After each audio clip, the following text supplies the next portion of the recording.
everyone, welcome to the Quah. I'm David and I'm the current co-chair of the Issaquah Youth Advisory Board. I'm Sam and I'm also a co-chair of Issaquah Youth Advisory Board, or IYAB. This is a new segment created by youth on IYAB to discuss issues that impact teens in our community. This month's episode, we sent one of our own Quah cameras to cover the exciting opening of our new teen cafe, The Garage. Here's what users of The Garage had to say.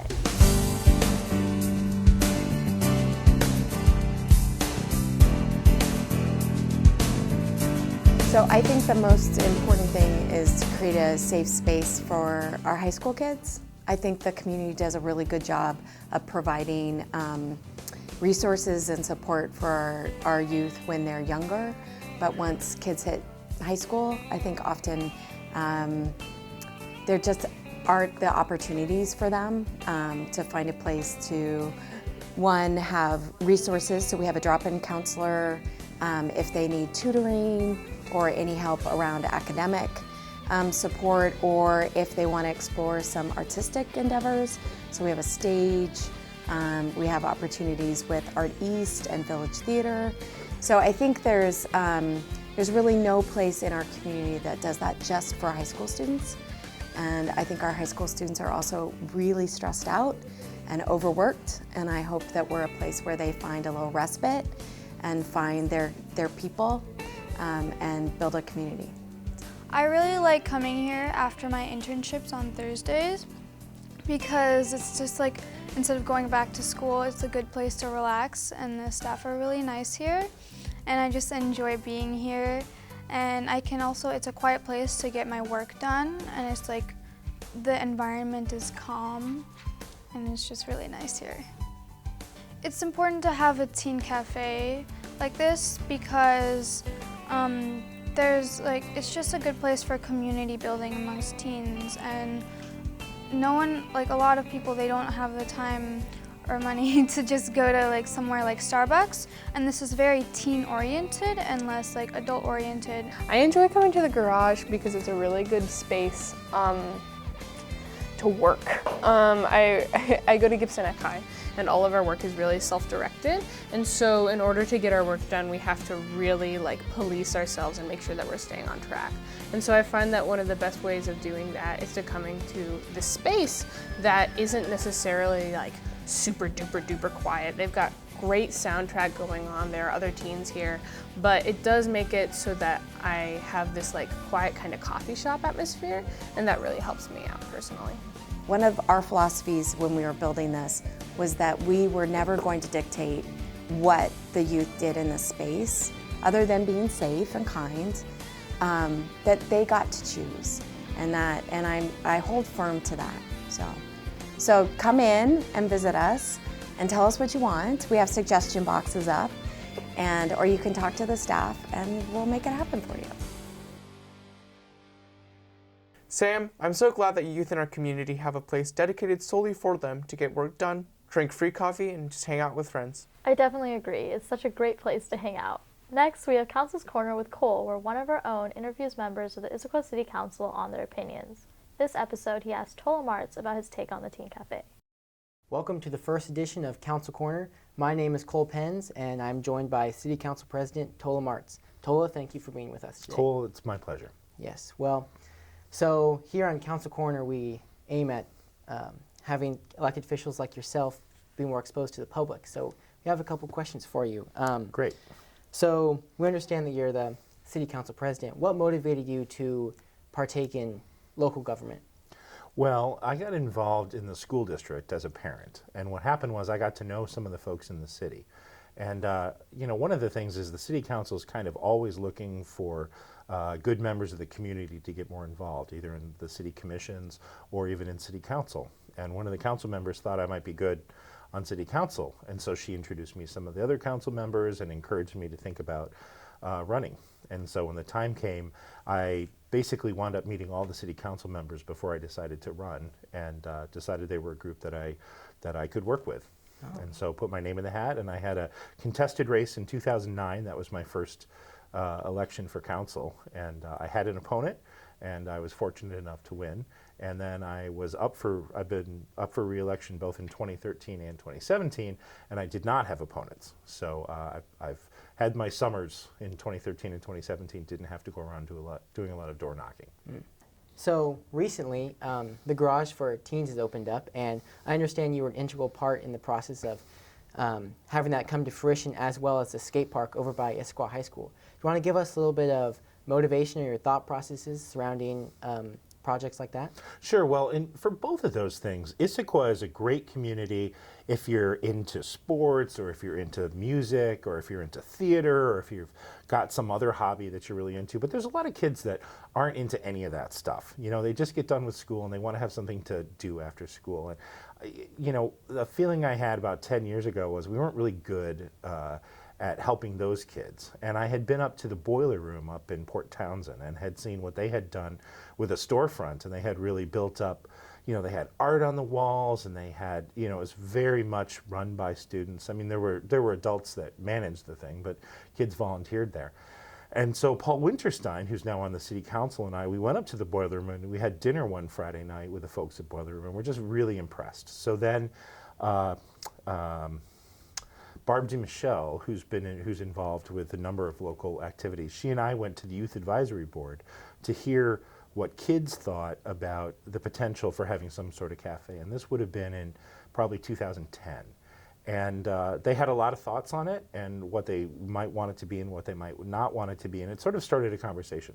And then a couple of years later, Barb and some other folks associated with some of the volunteer organizations here in the city got this going further and got the more formal effort started. And it was, I was involved in some of the early conversations there, and my daughter, who was class of 2016, Issaquah High, was, as a junior and a senior, was both a leader in Youth Advisory Board and on the youth steering committee for the Teen Cafe. She worked for a couple years helping those folks figure out how it would look and what programs there would be and which students would be served and all that kind of stuff.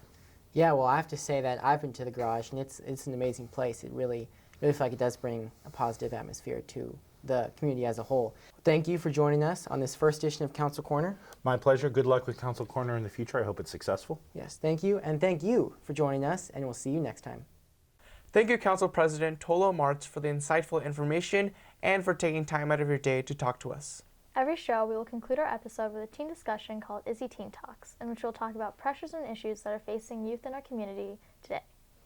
In our first Teen Talk, we discussed the Issaquah School District's plan to change all high school schedules to a new 7th period modified block schedule with flex time options. Wow, that's a mouthful. And we will discuss how this decision will affect teens in the upcoming school year. Hey everyone, welcome to our first ISSY Teen Talks. So thank you so much for coming here and kind of being a part of this discussion. We'll just be talking about, like the stress that we're experiencing as teenagers in our lives today, and just kind of just anything we want to talk about. So why don't we go around and introduce each other? I'm Brooke.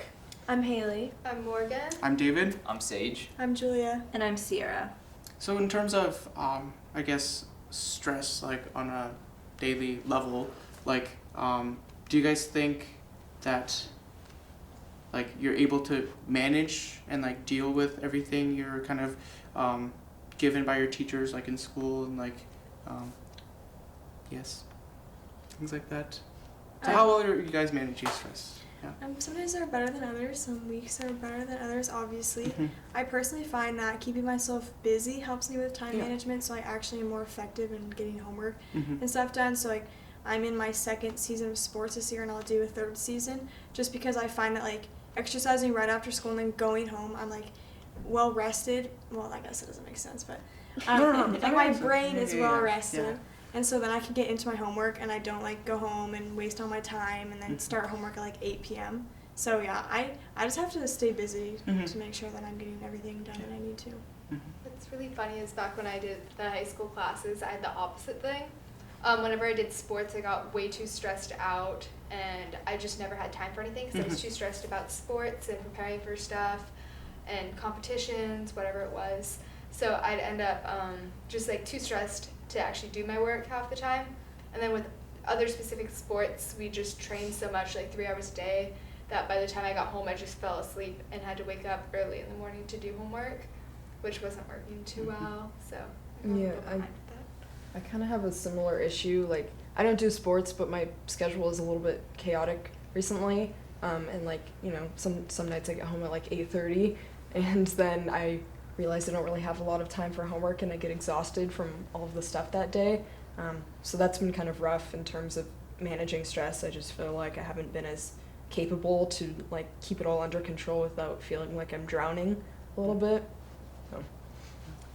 I'm kind of experiencing the problems that Julia was talking about. So, second semester senior, like my classes aren't that difficult yet.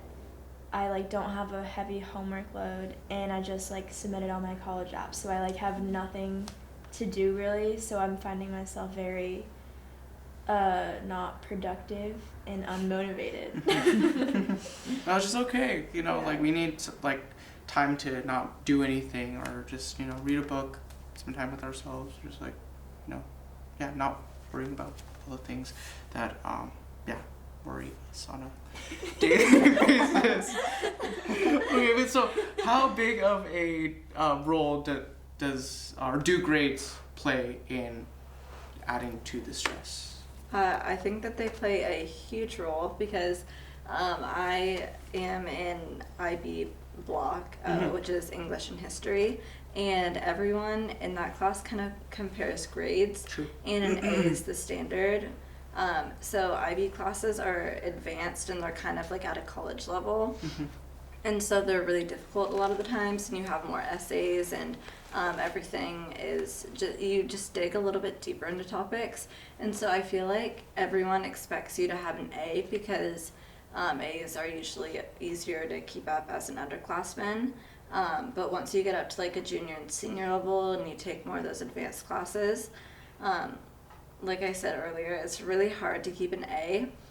And so everyone's like, oh, well, I'm at a 92.96. I'm so close to an A. I need a 93 on the final. And everyone's really stressed about that. And like you're over here and you have a B plus or something, and everyone kind of makes you feel bad about yourself because you think that you're doing really well, and you're like, oh, and I do all the readings, and I've been doing all the homework, and I pay attention in class. And it just kind of seems like everyone focuses on what your GPA is. I know that people ask a lot about your GPA. And so I think that everyone's just kind of so caught up in this number, and it's like, well, if I keep my 3.95, I can get into UW, no question asked, basically. And so I think that because of that, everyone places a lot of stress on themselves, and especially around finals. So I just noticed that has kind of heightened in these past like 2 weeks. Everyone is just kind of really focusing on their final grade and how it's going to affect their GPA. Yeah, I think while everyone is, there's a lot of negative aspects of stress, but one benefit of finals that I think is definitely the kind of how you deal with stress and how you learn to cope with stress, because like if you're not stressed, you're typically not pushing yourself, or you're typically not uncomfortable. But in life, you're gonna be uncomfortable. Like in a job, there's gonna be stress. That's just the reality of it. And high school is just a good way to experiment with different ways of dealing, as we're talking about. And if something doesn't work out, the worst that can happen is, maybe you didn't get that A in that class. But it's not like the world is ending. Yeah. So that's definitely a benefit. There's lots of negatives, but if any silver lining can come out of that. I think kids need to have more or not kids, but youth and teens in our community need to have more ways of coping with their stress. Because to lots of people, if they don't get that A, it does feel like the end of the world. And it does drive people to do a lot of things that they shouldn't be doing, or just decisions that they can't take back, and a lot of horrible things can happen from that. And I feel like GPA is it is a number, but it is basically defining us, and it's telling us if you don't get the specific GPA, you're not going to reach your future aspirations potentially and get into your colleges you want to get into, or go to the and you know what I mean. Yeah, definitely. And our community really puts a lot of pressure on attending like a traditional 4-year college, right? When there are so many other options like, you know, going to trade school or getting a 2-year certificate or whatever we decide to do after school, as long as we're doing something that we're happy and also hopefully contributing to society in a positive way. So yeah, like what are your like goals after high school? I want to become a nurse, I think, and then I want to go back to school and get my master's and become a nurse practitioner. Of course, that could change. I know that I want to go into the medical field, but that's kind of the path I'm on now. Personally, I want to go to some 4-year college or university, out of state preferably, just to get a new experience. And my intended major right now is sociology, but I did psychology as an alternate. And then with that, I hope to go to law school and become a lawyer of some sort. I'm not exactly sure the type at the moment, but I've talked to some lawyers, and I found that I really think that juvenile law is interesting, as well as civil rights. I just think becoming a lawyer is interesting because you can pick whichever field you want to go into, so you're actually making a difference and you're passionate about whatever it is you're doing. Yeah, I also want to go to a 4-year college. I want California because the weather is much nicer. I'm interested in industrial engineering and kind of using that in a business aspect. We'll see, because that's probably going to change as well. Yeah, I kind of have like a similar thing. What I know is I want to go out of state, but there's so many like fields I'd be interested in going into, like law and political science and psychology. Like all of that stuff is really interesting to me. So yeah, I don't know. It's just kind of fun. I'm currently on my first year at Bellevue College, doing Running Start on my way to getting my Arts and Sciences Associate's degree, so I can transfer into a 4-year. My goal would be to probably get into, I haven't really looked specifically at colleges, but like in either Oregon or Colorado. I want to major most likely in women's studies and kind of work with a nonprofit or something, figure out something from there. Yeah, I think again, I think the general theme is everyone is coming from different places, right? And I think like, if you don't know what you're gonna do, the best thing is obviously to try as many things as possible, because you know nothing bad can come out of that. Maybe if you try music, you don't like it, but you know you can use it as a way to decompress. Maybe if you try sports, like you're obviously not gonna become an NFL player, but it's a good way to get in shape. So I think that also yields a lot of benefit as well. Just trying lots of different things and then iterating, and then eventually you'll get there. Yeah, and that's everyone finds their path. Oh no, I'm so sorry. Yeah, that's a good point that you mentioned, because like, you know, it's definitely good to try things. It's healthy to try new things, but at the same time, when we find that it might not be for us, or like we're discouraged because we're not finding success in the path that we like have gone on, like it's important to kind of, you know, have a positive mindset. Like this actually like did help me with my like physical health, or this helped me with developing these skills, which will be necessary for later on. And I think it's important to like pursue something that like we truly are passionate about, rather than like having these expectations put on us by our parents, or you know, by society in general. Yeah, I know it's kind of a cliche way to put it, but I think, you know, people always say do your best, and I think you know, going into those activities or classes with an open mindset and a positive attitude, that's the best thing that you can do. Because if you realize, oh, this is not for me, and then you just completely tank, like obviously that's just gonna be a negative experience. But you know, positive experience like sports, for example, exercising, yeah, you know. So I think just be open, try your best. As cliche as it sounds, it pans out eventually. Compounding. So I think what Sage said actually transitions us well into our next topic, which is about schedule changes. So I think basically, since the Issaquah School District wants to add more classes and change it to 7 periods instead of 6, I think that gives great opportunities for kids to try different types of classes, to try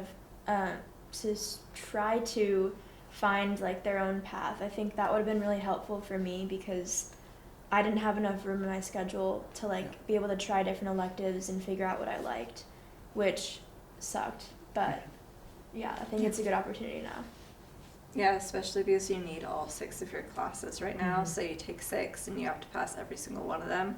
And I think especially for students that might have a learning disability, or it's really hard for them to pay attention in class, or they feel like they're a little bit behind and they don't really feel like they have any opportunity to explore, because like if you're not the best at math, sometimes you'll have to enroll in like what are those called, like math labs. Oh yeah, math labs. And so instead of using your electives to take a language you're interested in, or taking something like computer science, which might interest you and you might be naturally good at, you have to take a math lab or something that's going to help you, some kind of writing class or a 7th period, just so that you can fit all of your interests in and just so that you can get the help you need. So I think that extending the day a little bit and just giving those students in particular an opportunity to explore more could really, really help them.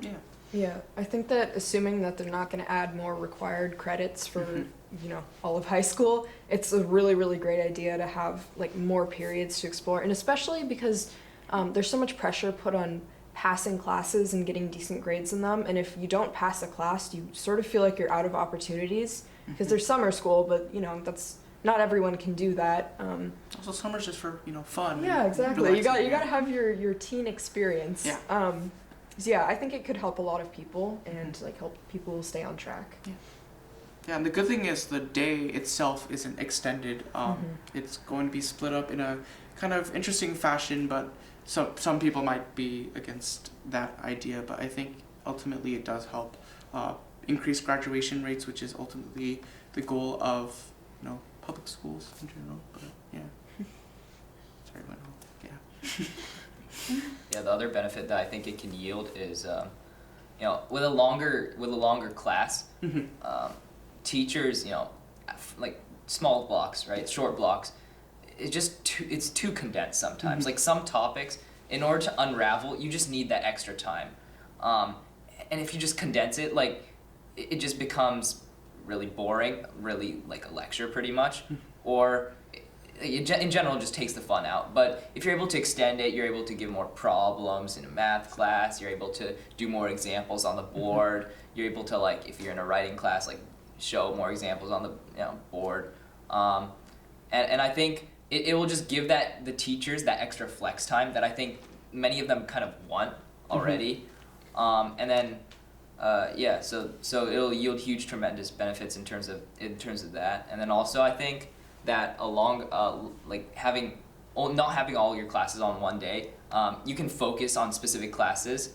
One night do your homework, and then next night you can focus on a next set of different classes. So you kind of it's not the same thing over and over again.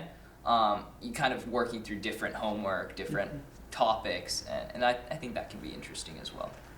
I agree that there are a lot of advantages, but I think a disadvantage to it is the fact that because the classes are longer, like they're increased, they're an hour and a half instead of an hour, there's science that proves that like someone can't focus on one material for over 30 minutes. So I think increasing the class time actually will make it harder for some, especially those with like attention disorders, to focus for that like length of time. So I think it'll be an advantage for many, but also considering who you are, it could also be a disadvantage. That makes sense. Yeah. For the reason of having more time to actually lecture or get in depth with class, that's why I supported the 8th period block schedule for Liberty. I thought that was better because you have your 4 core your 4 core classes, and then you have 4 electives that you get to choose. And ideally you have 2 core classes each day with 2 electives, and that's normally how it pans out if you're lucky. Yeah. But you actually have 2 days to do your homework, which is really nice, because if you have like practice one day or something came up, you have the next day to do it still. And with that, you have like teachers will give more time for test taking, and you even have time for like a quick review beforehand to go over some stuff or answer any questions prior to it instead of it being super rushed, which was very nice. And if you're interested in any of the electives they do have, it is a great way to expand your horizons. Yeah. And I think another advantage of having longer classes is that if a teacher has like a small lesson planned, or you're doing a group activity and your group finishes early, it's possible that you'll have homework time, especially, well, this year I've noticed that I've had some pretty long reading assignments, and so I feel like if I would have just had like 20 minutes to get half of them done, it would have been a lot less daunting when I had to do it later. So I was considering it from the perspective of teachers can give students more individual attention and help with the longer class periods. I think a lot of times, because everything is so crammed and rushed, it can be really hard to get that extra help if you need it, and you have to go, you have to go after school if you want that help. And I think it could help answer a lot of questions and explain things further, and that could benefit a lot of people.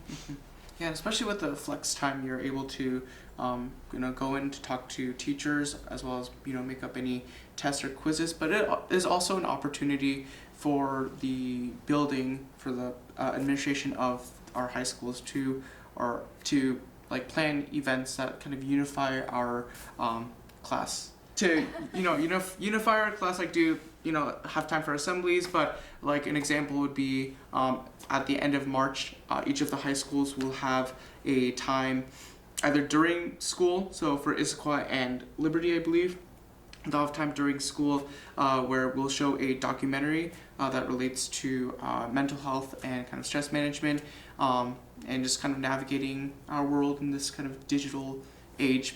And then we'll have a kind of student panel and a professional panel following that discussion. So I think it gives time and allows for these issues to be brought up and addressed. So I think that is also a positive.